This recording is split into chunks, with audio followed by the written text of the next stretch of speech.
I came out of the deployment briefing only to be met with the cold snap of handcuffs. No warning. No hesitation. The metal clamped down on my wrists before I could even form a question. You're under arrest for the murder of your father-in-law. The words didn't land at first. Murder? Him. Just 3 days earlier I'd seen the man alive, arrogant, drunk on control, smug as always. And now suddenly I was branded a killer. Marched like a criminal in front of soldiers who once looked to me for orders. The trial followed with unnatural speed, as though the script had been written long before I entered the courtroom. My own son, my blood, took the stand and swore he had seen me do it. His voice didn't waver. His eyes never lifted to mine. In the same week my wife filed for divorce, custody, assets, every detail wrapped up neatly like she had the paperwork waiting in a drawer. So there I sat, shackled at the defense table, while the judge leaned in and asked if I had anything to say before sentencing. Instead of words, I slid across a sealed envelope. He opened it. His eyes skimmed the page once, then again. His face went pale, his jaw hardening. Bailiffs, he snapped. Lock the doors. That silence in the courtroom weighed heavier than any verdict could. For a long time I thought betrayal arrived with noise. A slammed door, a scream, a confession spat in anger. But betrayal is quiet. It waits. It plans. And when you're looking the other way, it slices you open. My wife had drawn the blueprint, my son had followed it, and my father-in-law's corpse became their perfect stage prop. And me? I was the target they built it all around. The old man had always despised me.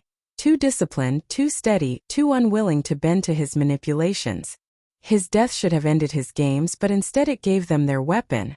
And I, blind with trust, missed the signs. The late-night phone calls whispered in another room. The quick snap of a laptop lid when I walked in. The smile she wore that never reached her eyes. I told myself marriage dulls with time. But she wasn't fading. She was plotting. And my son, my own flesh, stood in court and swore I was a murderer. No hesitation, no stumble. That's when I realized it wasn't just testimony. It was performance. He had rehearsed it. The betrayal didn't just share my bed. It flowed through my bloodline. Everyone thought I was trapped. I let them think so. I ate the prison food. I answered their questions with calm.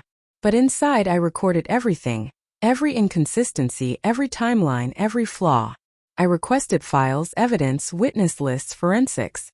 They assumed I didn't have the patience. But patience had always been my sharpest blade. The autopsy didn't add up. The phone logs revealed impossible calls. Buried deep in the paperwork, I uncovered a trail of money. Transfers hidden under numbers.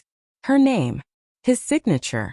My wife and my son had lined their pockets before the old man's body was even cold. That was my proof. I didn't rage. Rage clouds judgment. I planned.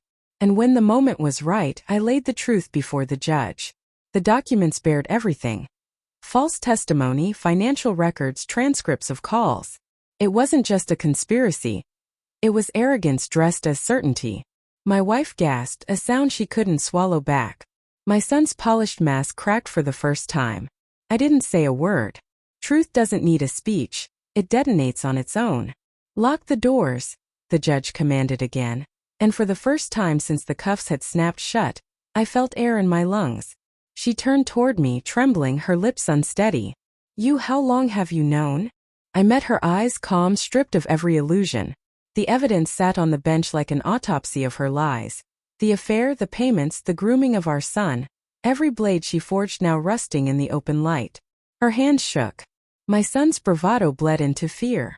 I leaned forward, the chains clinking faintly. You thought I was blind. But blindness is a choice. I watched. I waited. And I let you destroy yourselves. Her tears came then, loud, frantic, manufactured for mercy. But mercy never arrived. The trial didn't end with the strike of a gavel. It ended with silence. She was led away. My son followed, each step heavier than the last. The path of betrayal is one you can't walk back. And me, I didn't walk out of that courtroom as a husband or a father or even as an accused man. I walked out stripped of illusions, colder, sharper, unbound. People think betrayal shatters you. But in truth it burns you clean. It leaves only clarity. When the doors closed behind me, I understood one final truth. They tried to bury me, but in the end, I was the one holding the shovel. Thanks for watching. Don't forget to like, share, and comment. Subscribe now to Cheating Stories Insight World for more powerful stories.